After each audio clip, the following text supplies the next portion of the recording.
welcome everybody. I'd like to welcome you all to the Manage Your Money workshop.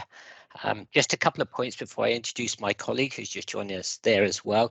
This session is being recorded. It looks like my colleague has started that, so it is being recorded. So just please bear that in mind. And just from a privacy point of view as well, you do have access to the chat function, and we will be asking some questions and bits and pieces later. And obviously, if indeed you have questions as well, please feel free to put them in the chat. But just be a little bit careful that no personal information in there, obviously, because we don't want to expose that to everybody. So by all means, use the chat function, but just bear in mind that obviously everybody can see that, and we're expecting quite a few people to join the call. So we will get started. So kia ora, and welcome to this Westpac Managing Your Money class focused on weathering the storms. How to plan for the unexpected. My name is Jules Mumford, and today I'll be taking you through today's session with my colleague Raj Gulati, who is also on the video there. Morning, Raj. So if you like, we're a tag team. Everyone. So we'll be dipping in and out as we go along. As I mentioned, please feel free to ask questions, and either Raj will answer them on the chat or we'll come to them on the call as well. So please feel free to do that. All right, so this lesson will take you through some practical tips on how you can manage your spending and put in place a budget to help you prioritize your finances. This online class is part of Westpac's social responsibility to the community, and most definitely is not about selling Westpac products or giving specific financial advice. It's about providing information so you can make smarter financial decisions. Now, just another quick thought is you might want to have a pen and pencil and a little bit of paper for later in the presentation, just to write some notes or answers to some questions that we might ask later on. But don't panic. If you don't have one right now, we'll give you an opportunity later to go and find one. So no rush. All right, I will move the screen on. Hopefully you can all see it. Fine, that's the little lad with his dog in his car there, which is quite amusing. Let's move it on to our first screen now. The all-important legal disclaimer slide. And I think what my colleague is going to do is just put the link in the chat as well, so you have access to that. There we go. Thank you, Raj. Now, I'm not going to read all of the bits and pieces on here, obviously, because it will take too long, but we'd like to point out that, as I mentioned before, this is not specific advice. We're not trying to sell you anything.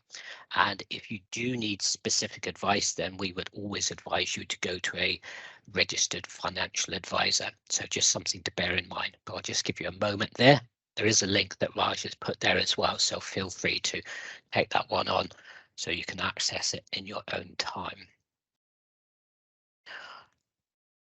Okay, let's move on. Now, hopefully, by the end of this topic, you'll be able to identify the effects of unexpected events on your finances so that you can define what financial resilience is and how things like insurance, rainy day funds, and wills and the power of attorney might help you weather financial storms. So here's a question for you all, and feel free, if you wish, to put it in the chat function. Finish this sentence. Today, I feel about my money overall. Does one feel comfortable, unhappy, scared, concerned? Feel free to put something in the chat if you want to. Don't have to, but it's entirely up to you. How are you feeling about your finances at the moment? Oh, you got some good ones coming through there. Comfortable, that's a good word. Slightly anxious, yes, I can understand that. Perhaps a little bit more so at the moment with all that's going on. Concerned, yeah. Like the comfortable ones. Uncertain, yeah.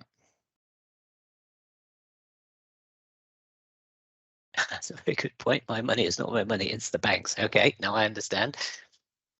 Optimistic, there's a good word. Neutral, okay. All right, we'll keep putting them in there as we go on. We will just move on from there, but it's a good mixture there. Some comfortables, which I'm pleased to see, and there's some concerned and anxious, which, as I said, at the moment, perhaps more so than has been in the past. Okay, let's just keep going for a moment. What is financial resilience?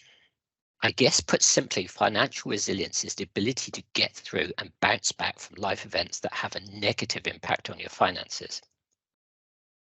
Now, we all know that life is a journey of highs and lows. It's quite often filled with the unexpected and the expected.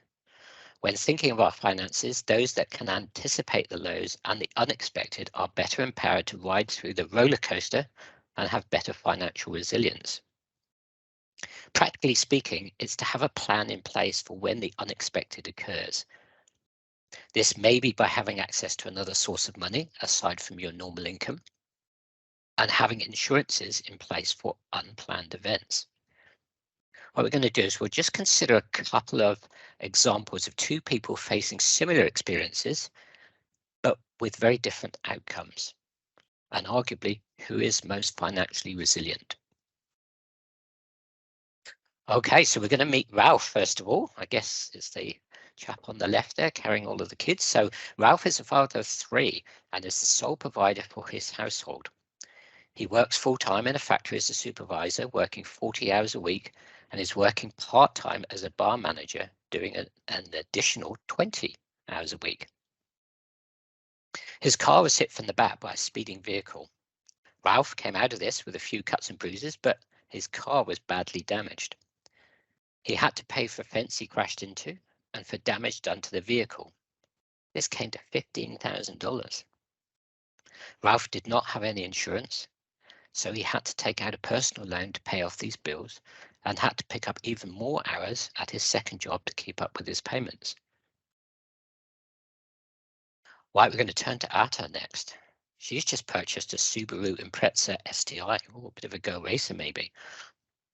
So when the sale was finalized and change of ownership completed, Atta jumped on the phone to her provider and set up some insurance. She wasn't in the financial position to have comprehensive cover, and we'll talk a little bit more about this later, I think, but wanted to have something in place, so went with third-party insurance. On the drive home, it began to rain. Where she lived had quite narrow roads and many bends. The road became quite heavy and visibility was not that great. She took a bend within the speed limit, but the rain had made the road slippery. She went over the median and hit an oncoming vehicle. The cost of the damage was around $12,500, money that Atta did not have. Fortunately, her insurance helped to pay for the damage done to the oncoming vehicle. Atta's car wasn't too badly damaged and was still safely drivable and only suffered a ding and a scratch. So here's a thought. What do you think about the decisions Ralph and Atta made with their money? Could they have made a better decision? What might have been their other options? And what might have been the long-term consequences of their decisions? Ralph could have saved a lot of money if he'd been insured. Atta may have been better off if she had had comprehensive insurance, but at least she had invested in some basic insurance. Essentially, she spent a small amount in the short term, which helped her significantly in the long term. Now, I know that you'll probably detect, despite my heavy New Zealand accent, that I'm actually from the UK originally. And in the UK, one has to have at least standard insurance or third-party insurance, if you will.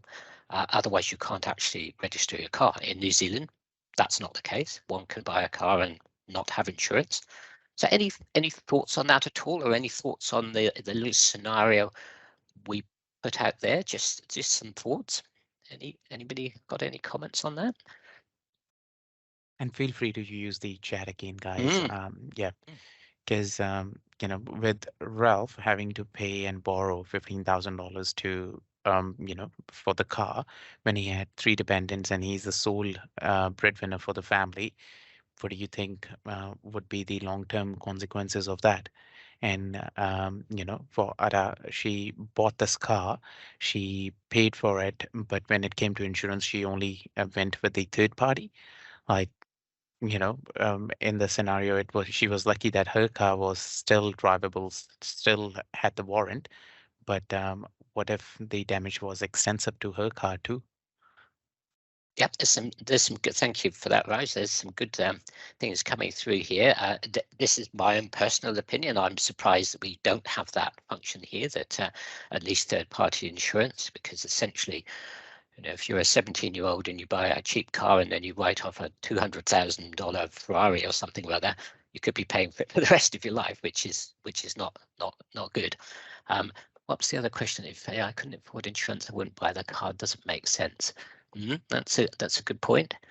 If more people took insurance, would it be more affordable in turn? Yes, there's a discussion around that. I think one of the arguments that I've heard here is that, hey, if we were insuring younger drivers, then everybody's insurance would increase, which is possibly true.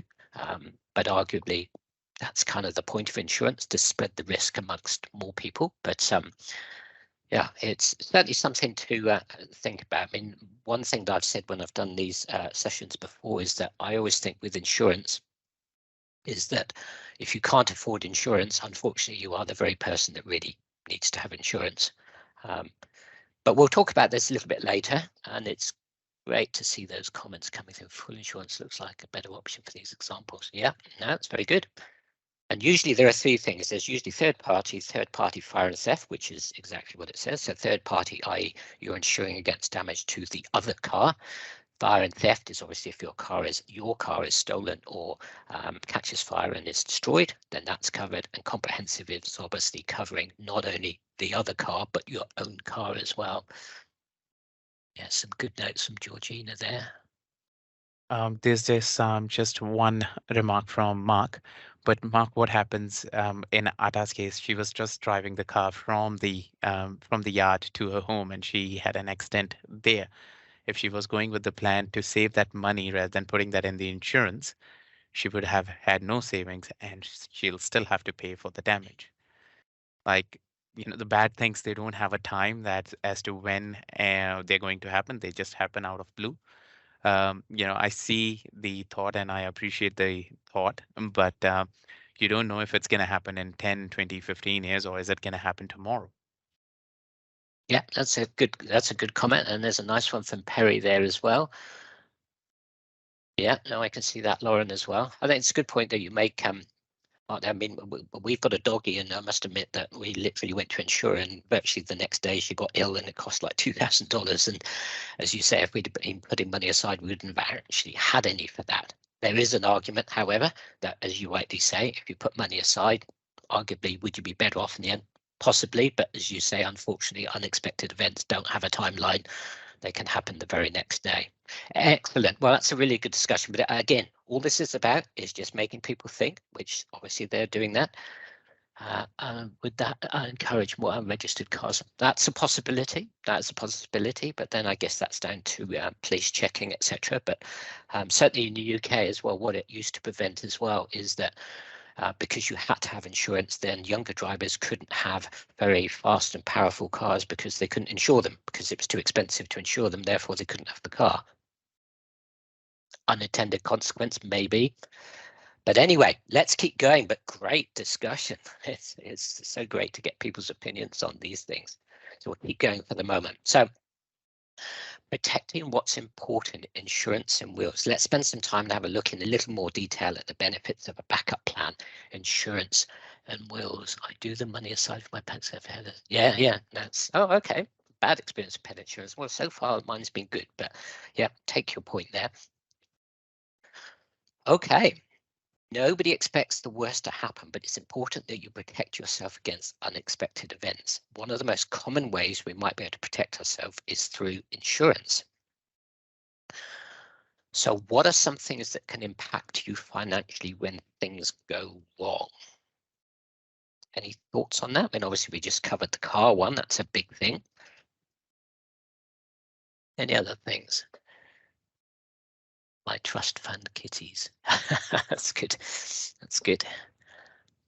Get an insurance for the excess. Yeah, absolutely. House, yes. Excess, injury. Very valid point. Health, biggie. Dentist, absolutely. I say to people when they go to the dentist, was it painful financially or physically? Yes. But there's not a lot of dental covers available here, are there? No, that you can add them, I think, to Southern Cross is the one. I'm just randomly picking one here, but I think it can be quite expensive. Natural disasters, that's a very good point, Brittany. Yeah, I like that. because that's been all too true recently, as we know. So yeah, you can add them, but it's lots. Yes, it's very true. Very true. So thinking of some of the examples that you put in there, would you be able to afford to pay for the cost of remedy on your own? So, for example, if you were robbed and you didn't have insurance, could you afford to replace what was taken? Children, there's a good one. I like it. I will never not have insurance after floods like that. Yeah, in Nelson, yes, my insurance claim was caused by a child. Yes, all too true. All too true. Okay. Right, we're going to spend just a couple of moments just having a look at 3 examples of unexpected events, what insurance might be available, and the benefit of this type of insurance. And bear in mind as well, as I said at the start, just keep in mind this is very general. Oh, let's just come back to that screen again. So car accident insurance, we talked about comprehensive, third-party fire and theft, and third-party, which is the minimum. Benefit may help you to pay for damage to your car and other parties. We kind of explained that a little bit. House fire, well, certainly to my mind, and again, I'm not sure if it's true in New Zealand actually. Raj should be able to tell me this. If it was Westpac, and I'm not saying it needs to be, obviously, if it was a Westpac lending on a mortgage, is it compulsory for people to be able to exhibit a fire insurance certificate? they have to have insurance, otherwise we won't settle on the home loan Right. itself. So they have to provide us with the insurance certificate with Westpac registered as the interested party. Right. Okay. Regardless who the insurance is with. Right. So I'm assuming that would probably be fairly true of all banks and financial institutions here, I would assume. Yeah. Okay. Yeah. And obviously, to my point of view, if you own the house, then you would insure it. It would make sense to do so. Yeah, it's just if you don't have insurance and something happens to your home, like what has happened in Coromandel and Kaikoura and Christchurch, and if you don't have the insurance and you've got the loan, now you're renting plus paying your home loan because you're still liable for that, and the home that you had the home loan on, it's not fit for the purpose. So it's just putting yourself in a serious financial risk if you don't have the insurance. And as part of the home loan contract, you have to have home insurance, a valid home insurance at all times. And one other thing that obviously not only in theory would it help you rebuild the house, but also temporary accommodation, which is obviously a huge thing. If you can't live in the house that you'd bought, then you've got to live somewhere. I see there's a note from Olivia. No, that's a very good point, Olivia, and I think there is an argument around that. My concern would always be that if you are struggling a little bit financially, etc., then if your car or whatever it is written off, then you're going to be in an even worse position. But I think it is a very valid point that to a certain extent, yes, it adds additional cost to people that might already be struggling. So it is a very valid point. Thanks for bringing that up. And the last one on the screen there is serious illness, which many of you pointed out there. Insurance, life insurance, for example, if for example you have dependent children, I think quite important. And the other aspect around it is serious illness, which would be, for example, private healthcare or even income protection, for example, if you get sick, etc. So one thing to bear in mind with insurance, and we're going to cover this off a little bit later, is just determining what is important to yourself. You can insure everything, and you can almost insure against using the insurance if you like. So, that you can take it to the nth degree. But I think the thing is just think what is important to you and what would happen if that event actually happened. Yeah, see that note from Lauren. Yeah, thank you, Lauren. So there are lots of different types of insurance available to protect against nearly every possible unexpected events you may encounter through life. If you're not interested in insurance, what's your backup plan? How will you make yourself financially resilient by planning for the unexpected? And somebody mentioned earlier about putting some money aside in that way. I mean, that is a way. So if you're not in a position to afford the most comprehensive insurance, investigate your options and seek advice. It's also important to review your insurances on a regular basis. Consider doing so annually. What may have been appropriate for you a year ago may no longer suit or need adjusting. i.e. you might become a new parent and just had some kids and have to consider a backup plan should you lose your income or you pass away. Insurance is all about anticipating the unexpected. To some degree, the unexpected will happen. What tools do you have to protect you and your family? So that pretty much come back to what I said, is that just determining what you think is important to you and how you might mitigate that particular event happening. It's all about literally risk.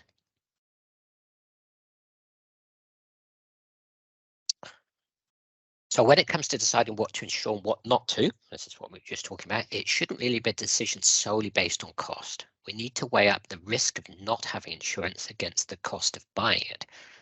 If we can't afford the risk or don't want to take it, insurance is probably the best option. So here's some things that one could insure against.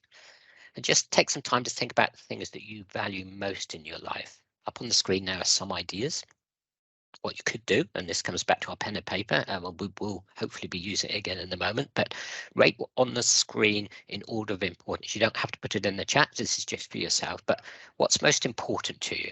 1 is most important, and maybe 7 is least important. What's most important to you, Jules?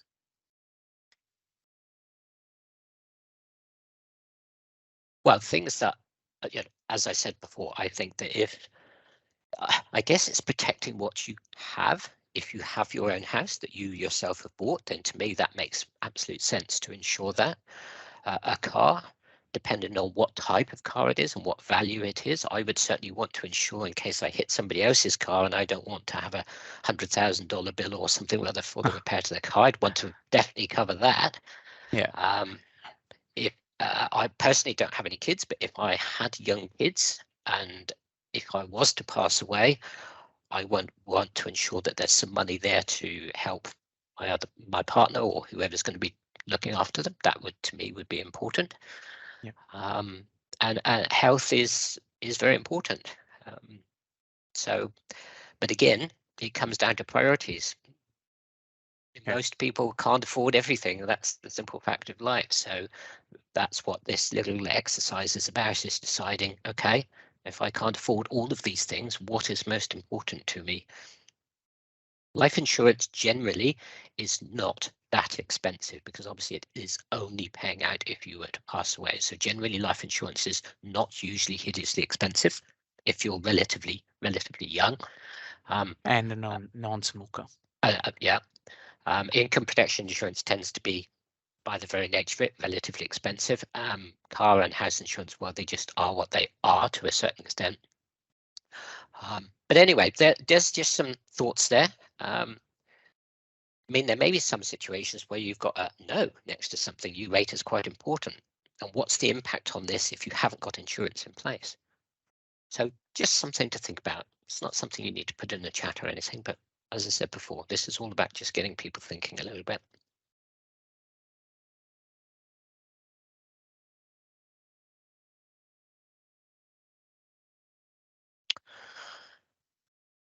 All right, next thing we're going to talk about is enduring power of attorney and wills. So consider the questions on the slide. Whilst this might not be the happiest of topics to talk about, obviously we're talking about insurance and now we're talking about wills and power of attorneys, etc. But that's the point of this.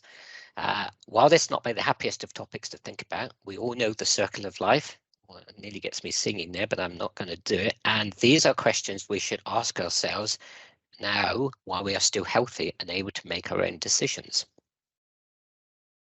So an enduring power of attorney, or EPA. An EPA is a legal document which gives someone the power to act for us if we were to lose the mental capacity to make decisions for us. There are 2 types of EPA, one for money and property and one for personal care and welfare. If in future we are assessed as being mentally incapable, unable to make decisions for ourselves, our attorney will have the power to act for us. Having an EPA in place means that you can decide ahead of time who you would want to manage your finances. Without an EPA, no one else can deal with our property or financial affairs on our behalf, and our family or spouse may need to go to court to get this power. Yeah, so Alison just put a note on there. It's one of those things that, well, in truth, both wills and enduring power of attorney, perhaps enduring power of attorney even more so than wills, is one of those things where we think, do you know what? We'll get to it. We'll get to it at some point, just not today.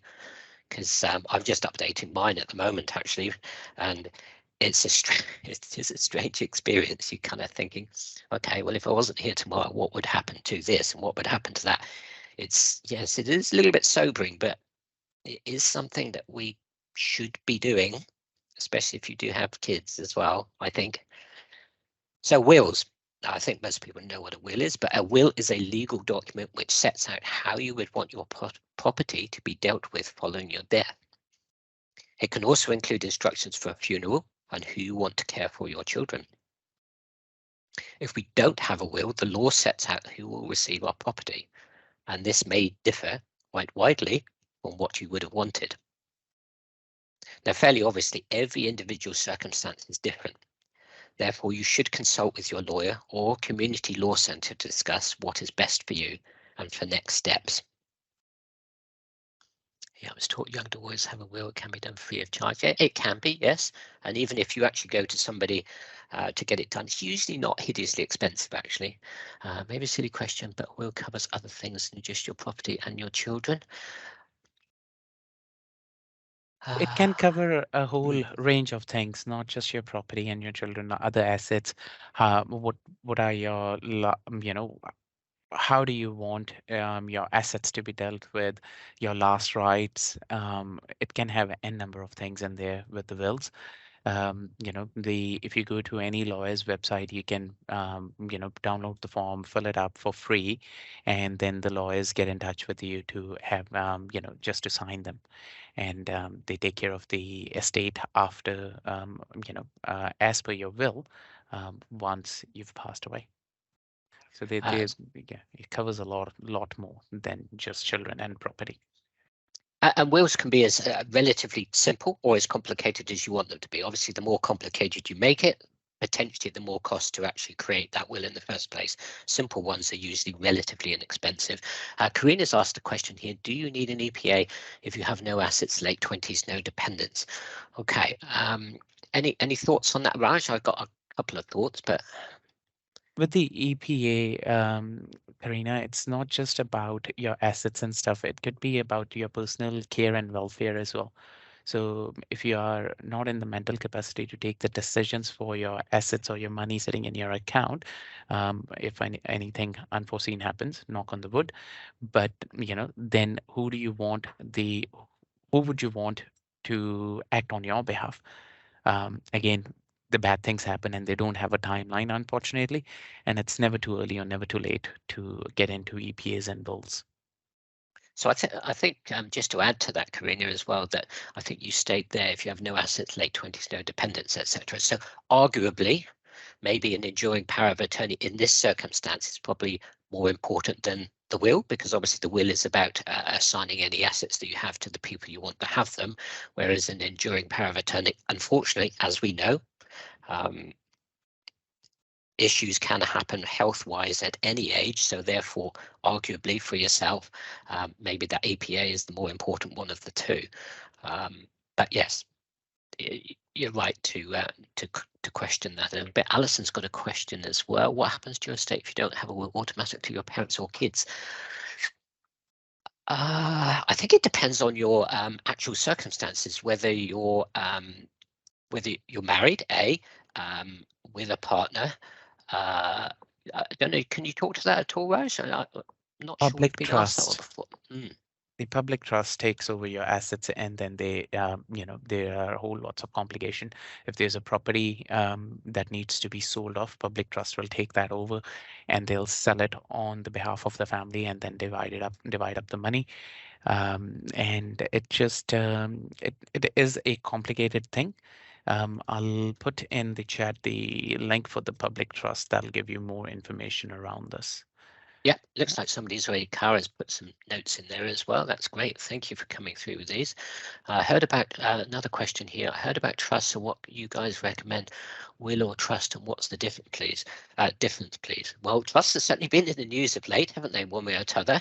I'm not that experienced on trust because it's not something in the UK that we used to have an awful lot of. I know that they've been quite popular in New Zealand. I don't know if you want to put any comment on that, Raj, or maybe we're not qualified to talk about that too much.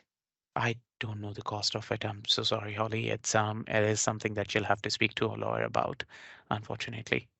Yeah, I think trusts are, by their very nature, can be a little bit more complex. So I think that's something that probably we couldn't talk to, and I think in some ways would act differently to a straight will, if you like. But yeah, I think we'll steer away from that, if I may. Sorry, but that's something we probably can't cover too much here.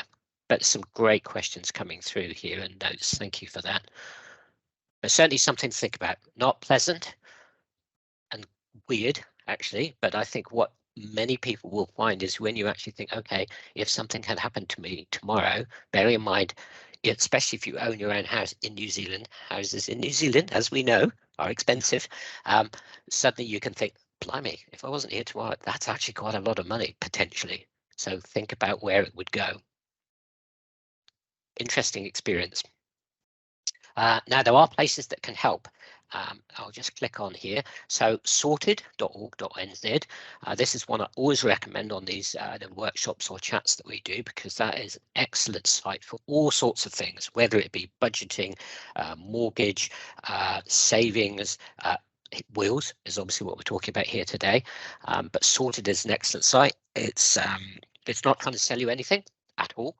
You can actually save the details that you put in if you wish to as well, so you can just come back to them, and it's completely free, which is great. Includes pension stuff as well, if you're into that as well, and very useful because obviously it can incorporate New Zealand pension, which a lot of the more international sites are not going to do. So I would thoroughly recommend sorted.org.nz as a site to go to for all sorts of things. Consumer advice as well, which is the note there, and of course Citizens Advice Bureau as well, which can be very helpful if you have a particular legal question. Usually they do with, relatively simple things. Obviously, the more complex it gets, then you would need to seek more specialized advice. But if you're after a particular bit of information, for example, like you asked about, where would money go if I didn't have a will, they would probably be able to answer that sort of question for you. Excellent. Well, let's keep going for now. Building your buffer. How long could you survive if you stopped earning an income? A quarter of Kiwis don't have any savings. Savings can be a great buffer to help us deal with nasty large expenses such as car repairs, vet bills. We already talked about that. We might like to feel that our credit cards or our mortgage are there for emergency, but in the event of an economic crash, or if you were to be made redundant, borrowing could become more difficult and less appealing, which obviously at the moment, arguably, as we all know, with interest rates higher, probably not as attractive to people as perhaps it was just a few months ago. Now, the experts, quote unquote, recommendation is if you earn a wage, you have 3 months of expenses saved. Not many people probably have that, I would suspect, but that's what they're saying here. And if you are self-employed or having fluctuating income, you might want to aim for 6 months of expenses. That's pretty tough, but I understand what they're saying is that that's having that shock absorber, if you like, between, I always relate it to like a car, the bumps and what you feel in the car. If you didn't have shock absorbers, it'd be pretty bad. Shock absorbers just softens it, so you think, well, that was a bump, but it's not as bad. I've managed to cope with it. So something to think about again. Lots of things to think about today. Now, as I just intimated there, 3 months can feel like a huge amount, and we might only have tiny amounts that we could save. So the argument is there any point in saving if you can only save a small amount? Okay, let's just have a quick look at that. So, okay, I'm not going to rattle through them all, but what you can see there is even if you're saving a small amount, adds up pretty quickly. And these small amounts, you can set up a target, and the visual aids are the best. Like, we all have smartphones these days. If you have your plan, your your goals and your targets on your phone, every time you lock and unlock your phone, you can see, this is what my aim is and this is what I'm working towards. It just helps you motivate to save and differentiate between needs and wants. Like, do I really need this? Is this a want or a need? That kind of thing. And with this, this money is available to you as and when required. Some of you would be working towards your first home, or someone would be working towards a holiday, or some other goals, buying a car, or it could be a number of things. But just finding that mm, the right mix, like this is the amount I can put away, and this is the amount that'll add up in next 3, 4, 5 years. What can I achieve with that? That is a question. Why save? And I think as well that in the notes I've got here as well, which is a very valid point, obviously these don't include interest on there. And as people always say, compound interest is your friend when you're saving, because it's interest on interest on interest effectively. Obviously, compound interest when you're borrowing kind of works the other way to a certain extent, if you will. But certainly when you're saving, that can really help. Now, obviously, we've gone through a period of very low interest rates. Everybody will know that. And now we're moving into higher interest rates at the moment. So yeah, interest on these sort of figures would make a difference. Now, somebody has put a note in there, does KiwiSaver count? Well, I would argue that yes, of course it does, in the sense of it's great to have KiwiSaver, but don't forget that subject to some restrictions, in the sense of you can get the money out for certain things, KiwiSaver is generally not available to you until you're 65. So if, for example, let's just say you had a car crash and you needed to replace your car, unless you have severe financial hardship, I think is the phrase, you wouldn't be able to withdraw the money from KiwiSaver. So yes, in answer to your question, definitely counts. Putting money into KiwiSaver is, in my view, is a good way to save. But it doesn't really necessarily give you that buffer because you can't access it unless you're, and there are various conditions. I think it's buying your own first home, severe financial distress, and it does have to be severe from my understanding of it. So yes, useful, but not useful for day-to-day crisis, as it were. Is that fair, Raj, I think? Yep. Yeah. Where we go there, there's strict cut. Yes, withdraw from it. Yeah, absolutely right. We have another session on that actually. Is there any gain by beginning saving before you have cleared personal debt? That's a good question. Actually, we're going to come to that in a moment. I think if you pay off debt at a faster pace, you're saving on the interest. Very true. Yeah. Thank you, Raj. By paying the minimum payment, Hamish, you're just paying more towards the interest and less towards the principal. But if you're paying more than the minimum payments, whatever extra you're paying is going towards the principal, and it helps you to reduce the cost of interest. Yeah. So good saving habits. If you're starting from scratch, aim to get that first $1,000 as soon as possible. I think in my experience, the best way to save is to treat it like an expense rather than have I got any money spare at the end of this month or fortnight or week or whatever, because one never does. But if you say, like your gas bill, electric bill, you allow, I don't know, whatever it is, $30 a fortnight or whatever. If you put it in their savings as an expense, then more often than not, you're just going to save it. Doesn't mean you couldn't access it or defer that for one particular month or week or whatever if you need it, but it's good to have it as a thing that happens rather than, do I have any spare money this month and I'll save it, because you kind of never will, in my experience, personally. Allocate savings money before spending money. Consider it a bill to cover. There you go. It's like I'm just reading off the thing here. Aim to save an average of 10% per pay. That's quite a lot, but I guess it's a target.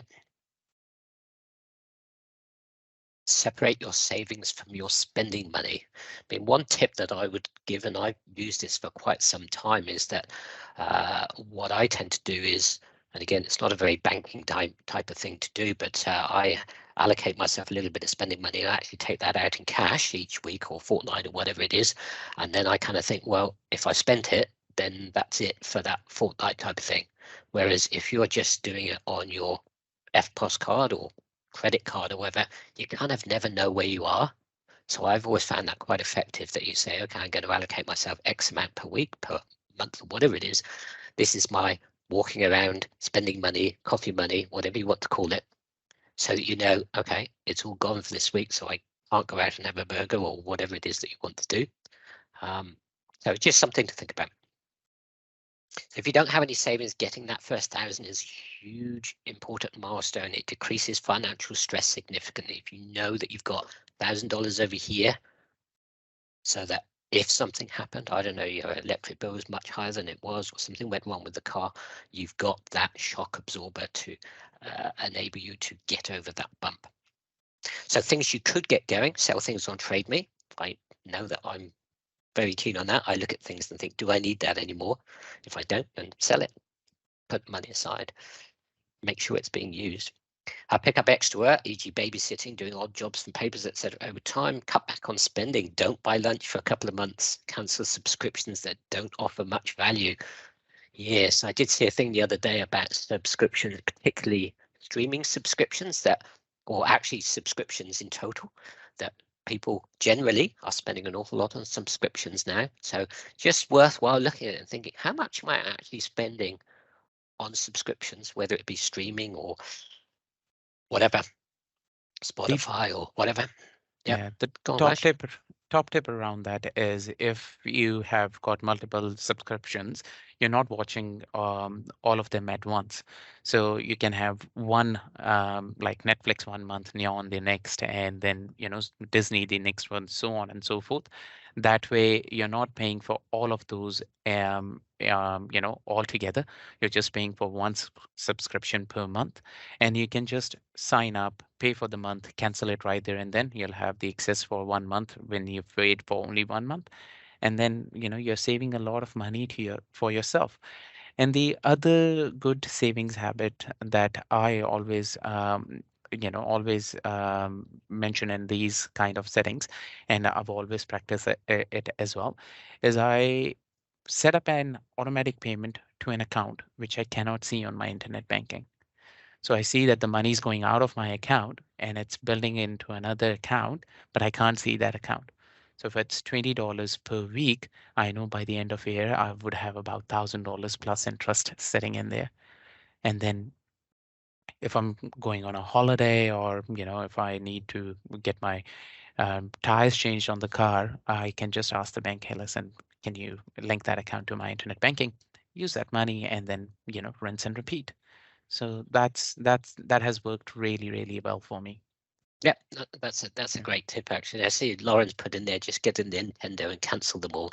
That's the valid point. I think, you know, I'm not certainly advocating here that people shouldn't watch streaming, because of course it's the way that people do it now. But as Raj says, I think what I realized is that, hey, go and watch whatever you want and then cancel it. And obviously the streamers will all cry and say, please come back, etc. But it's fine to cancel it and then move on to the next one and watch stuff on that, and then cancel that one, come back to it. They will always welcome you back, for sure. So I think we do see a lot of people spending a lot of money on these things, and just how much can one watch at any one time? It's a bit like having a gym membership, really. Just because you have the gym membership doesn't mean you're getting fit, because you're not going to the gym, if that makes sense.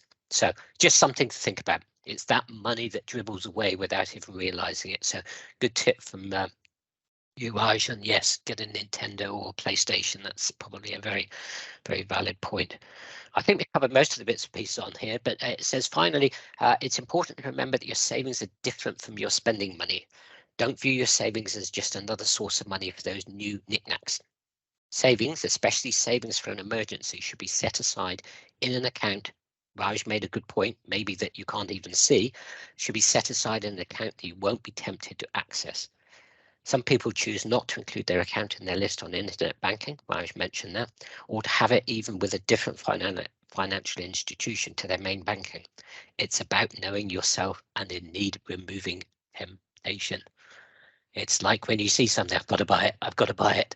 Sometimes sleep on it, so you wake up the next day and you think, I don't really need it. Something to think about.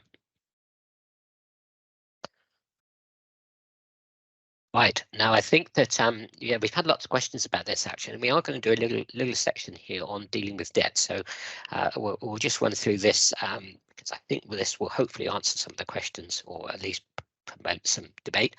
So minimizing our debts is one of the best ways we can help to prepare for a challenging life event. When times get tough, debts get tougher. That's because the amount we have to pay towards debt is fixed. If we have a sudden change in situation, i.e. made redundant, lose job, have to pay a large expense, we still need to pay that amount towards our debt, fixed cost, if you will.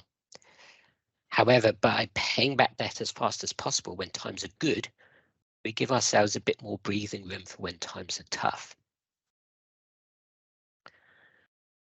So minimize debts to help prepare for the unexpected. So being in debt when you don't feel in control can be pretty stressful. Having to pay your credit card bill, for instance, can be the difference between going out for a relaxing evening or staying home and eating eggs on toast. In addition to this, having debt reduces your capacity to service other products that you may wish to buy. For example, if you are looking to purchase a mobile phone on a contract, then your application may be rejected if your current levels of debt are considered too high. So here's a quick checklist of how to approach debt. I think this is an absolutely key one. Please never ignore debts. Please don't stick your head in the sand. The longer you leave them, the harder they're going to be to sort out. Next one, really important. Talk to the people that you owe money to. Discuss with them any issues that you may have when it comes to repayment. They may be able to help you better manage your repayments. This advice applies to anyone that provides you with credit, such as friends, utility companies, and yes, especially banks. Consider consolidating your debts into a single manageable loan. Sometimes just having one repayment rather than 3 or 4 can be all the difference necessary to get you back on track. However, make sure that you keep repaying as much as possible so it doesn't leave you paying back over a longer period. You may also end up paying more in interest. Put as much as possible into your repayments, but be realistic.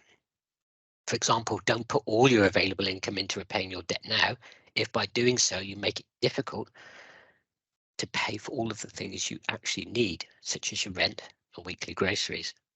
You'll only end up needing to loan money in future and feeling disheartened.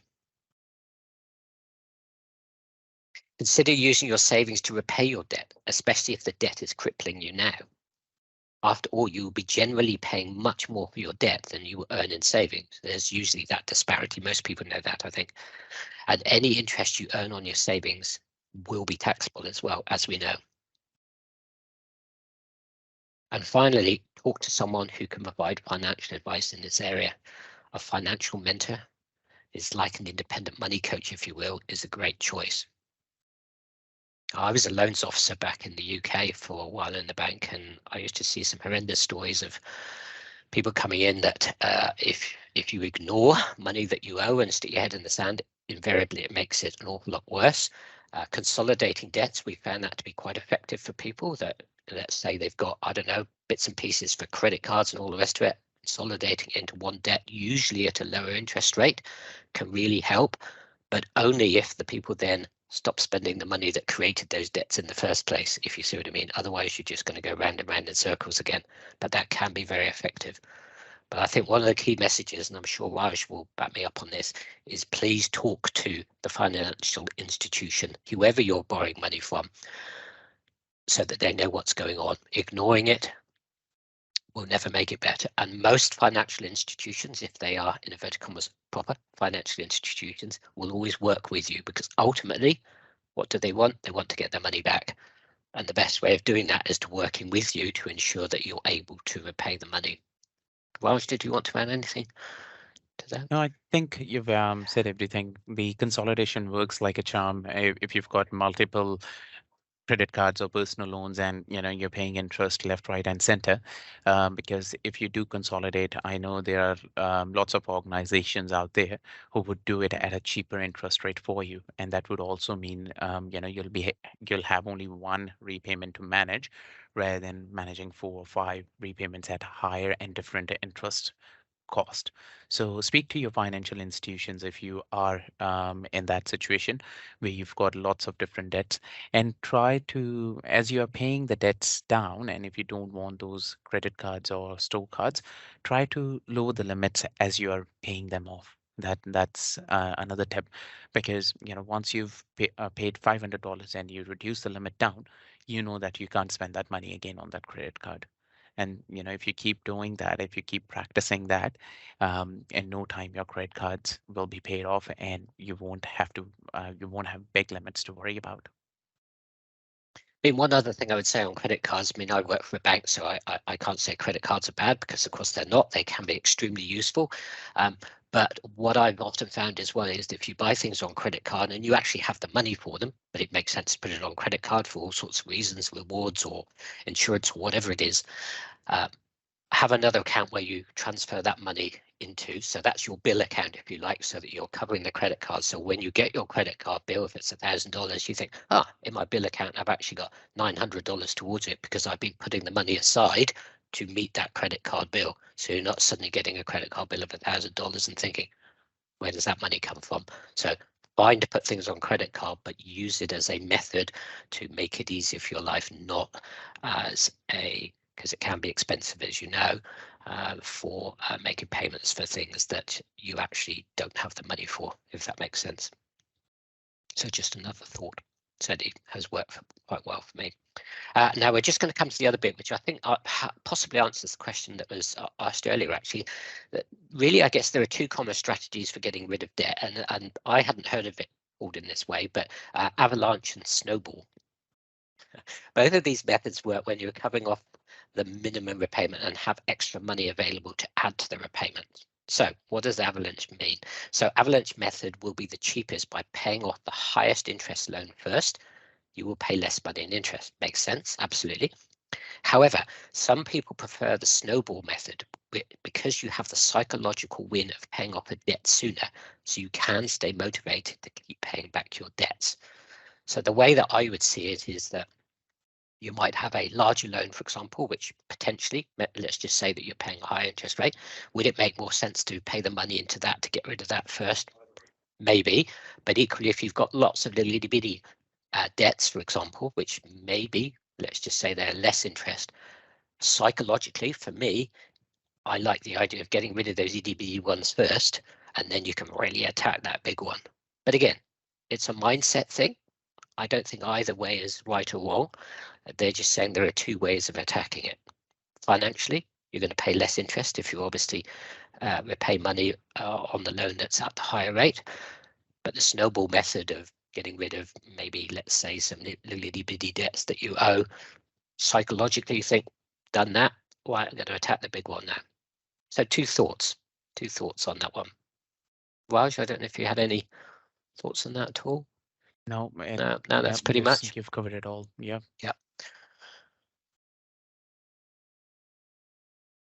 So let's have a quick look at these methods in action. So let's say Carlos has 3 debts: credit card A, credit card B, and a personal loan. Can you use this for mortgages? Would you pay more on the lower or higher if you have multiple? I think, Lauren, that would largely depend on whether you had a fixed rate, which obviously you can't usually put more money in without paying a fee. Not always true, Raj, I'm sure, but generally that's the way that it works. Whereas if you have a loan where you can happily pay money into and you're not being charged for a early repayment fee, then there's a definite difference between those two. Fixed rate but some flexibility. Can you use this for mortgages? Would you pay more on the lower or higher if you have multiple? So to me, and Raj, you can comment on this, but obviously if you have mortgages and you have a choice of which you can pay off and there is no fees involved, then obviously to me, it would make more sense to pay into whichever has the highest interest rate at the present time, because you may have them at different interest rates because you took them out at different times. So to me, paying off the higher rate one, if there's a choice between them and there's no extra fees, that to me would make sense, Raj. Definitely, like if you're on a variable or a floating rate, and then you can make the extra repayments on that loan because one, it's on the higher interest rate, two, it won't cost you any early repayment cost. I don't know about the other banks because the policies do change from time to time. Whereas with Westpac, you can, on your fixed home loan, you can make 20% off the minimum payment without any penalty. So like even if you're on the fixed rate and you're paying $100 as $100 as your minimum payments, you can pay up to 120 without any penalty. Okay, let's get going. So I'm conscious of time. Oh, blimey, we're a little bit on time here, so we'll keep going. Up on the screen, you can see how much is due in total, the interest rate and the minimum monthly repayment. Carlos is covering the minimum monthly repayments for all three debts.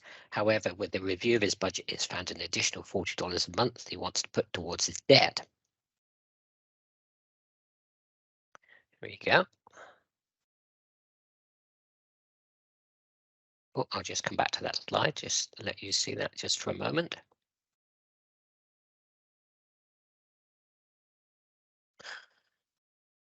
So tools to help, aside from using your own bank's resources, which we always recommend, it's a good idea to utilize independent websites to ensure that you're getting different perspectives. And here are a few of our favorites as basic starting points. So Sorted, we already talked about that, Consumer and Citizens Advice Bureau. I'm speeding up a tiny bit because we have some questions for you. We do. We have a quick quiz. Now, there are no prizes, unfortunately. Sorry about that. And there are no right answers.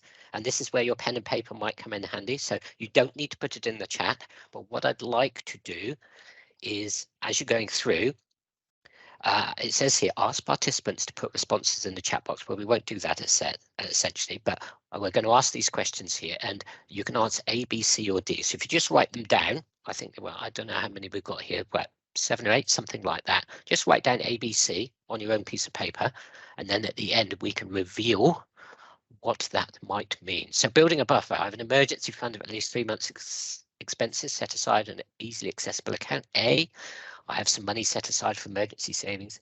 B, I haven't been able to set aside any money for an emergency and I don't need any emergency savings. The universe will provide. That's a bit spooky, isn't it? Okay, so that's number 1. Just write down A, B, C, or D. So if you've got that, we'll go to number 2, building a buffer. The money I pay each month towards debt is less than 20% of my monthly income, including your mortgage. Money I pay each month towards debt, including mortgage, is less than 30% of my monthly income. Oh, I have no idea how much money I pay towards debt each month. And it doesn't matter what my debts are compared to my income.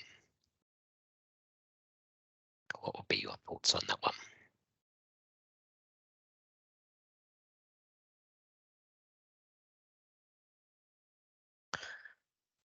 Okay, next one. I have a budget. I spend less than what I earn and make regular contributions to my savings. I think I spend less than I earn, but I don't really know. It's hard to keep track. I've got no idea how much money I spend each month, and there'll always be more money coming in, so I don't need to think about what I spend. What would you say? A, B, C, or D? Just make a note.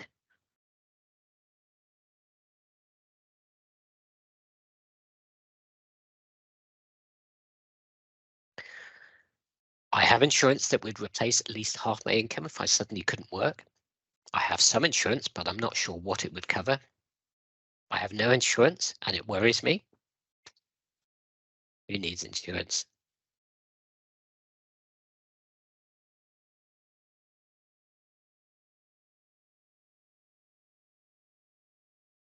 Next, I have a will and enduring power of attorney. I'm all sorted. Might not be many A's there, we'll see. I have one of those things sorted. I don't have a will or enduring power of attorney. I don't need a will or a power of attorney, and I don't know enough about these, so I just can't be bothered. I think I'm a B actually on there. I've got the will, but I haven't done the EPA yet. That's a bit naughty, isn't it? What is it they say? Physician, heal thyself. There you go.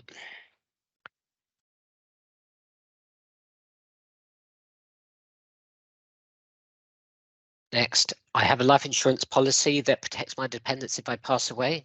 I don't have any dependents to protect. I wish I could have more to protect my dependents. My dependents don't need anything from me after I pass away.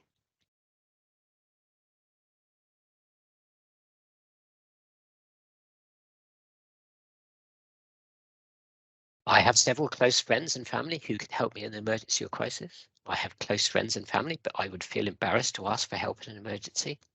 I don't think I have anyone who could help me in an emergency or crisis. I will never need to ask others for help.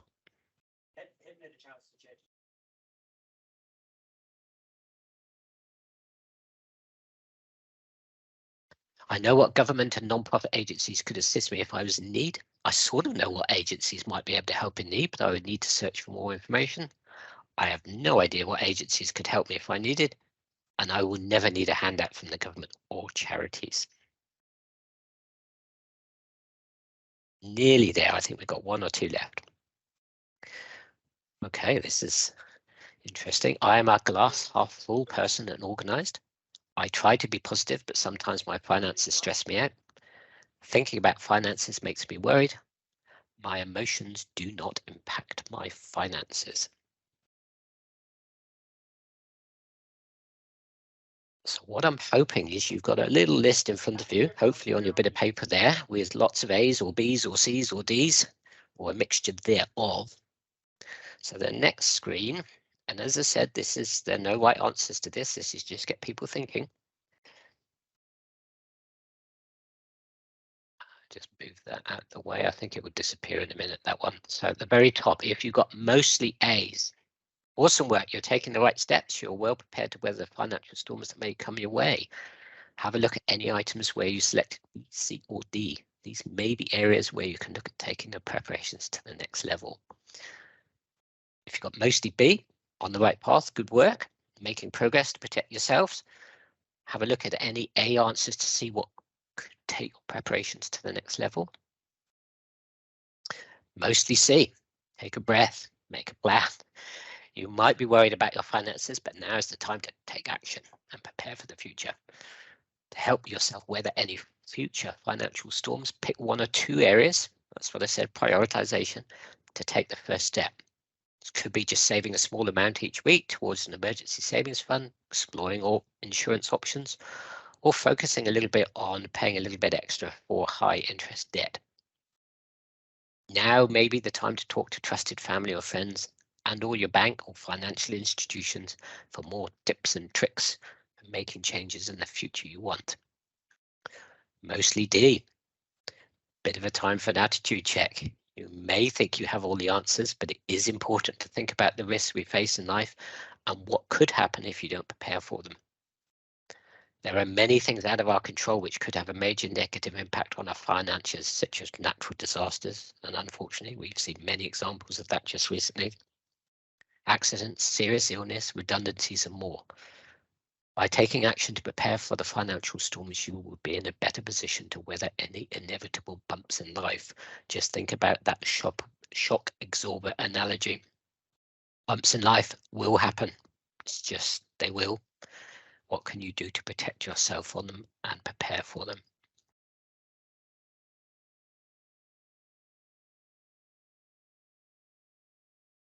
That's it. That's all, folks. Thank you so much for being with us today and being so engaging on the chat. It's been absolutely fantastic. I love to see it when we get lots of questions on the chat. Perry's got a quick question. I think, did you want to put it in the chat there, Perry? I don't think you can actually talk to us on this function, but by all means put it in the chat there. But I hope you enjoyed it and this has been of use to you. As I said before, this is not necessarily providing answers. This is about making you think a little bit about what you could or can prepare for. And I appreciate, Raj, all your help as well, because it's great having somebody along as well. Or we're getting 2 hands up. I think that's a double high five. I like it. I like it. I don't know if I can do that, actually. Can I do that? I don't know, maybe. There is a quick note there, and I think, Raj, if you can just put that, if you have that link in the chat as well. This is the Manage Your Money survey. which is, or you can put your phone at it using your QR code, and that'll enable you to say, you know, did we do a good job, bad job, was it helpful, not, etc., etc. So that will be really good, and it informs us going forward to make these things better and better. So thank you all for your time. We are about 4 minutes over time, so I apologize for that, but we're pretty much there. Hopefully that's been of help, and you have a good day. Oh, look at that. That's a great GIF. Great. Guys, the link for the survey is already in the chat. We would really appreciate if you could put your honest feedback to it. And as Jules said, the QR code is on the screen as well. So if you would like to access it right now, you can just put your camera to the QR code and it'll take you to the link. Thank you for being, asking us some thought-provoking questions as well. So it's great, and I hope you all, will look into the insurance and debt side of things and take it from there. But if you would like to contact us on one-on-one basis, feel free to do so. I can put my details in the chat, and if you want to have a chat about, about home loans or anything, more than happy to help you with that too. Yeah, I'll put my link of my email address, my work email address in there as well. There we go.